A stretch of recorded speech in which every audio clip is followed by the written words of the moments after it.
In the first 3 verses of the book of Jonah, what we see is God calling Jonah to go and preach to the Ninevites.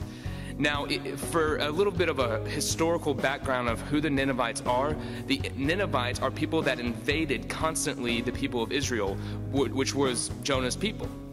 And so God was calling Jonah not just to go and tell his neighbor, but go and tell his neighbor who was his sworn enemy.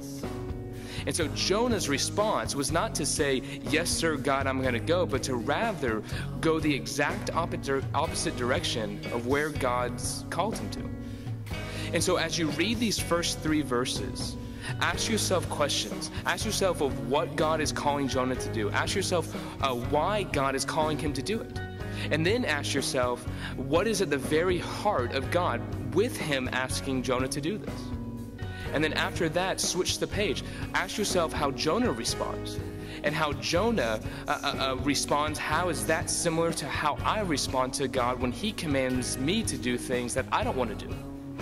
And as a helpful tip, go and look up a map of this area. A lot of your Bibles have maps in the back. Go and look at a map of where Nineveh is and where Tarshish is in comparison, and ask yourself, how close did Jonah get to obeying what God had called him to do?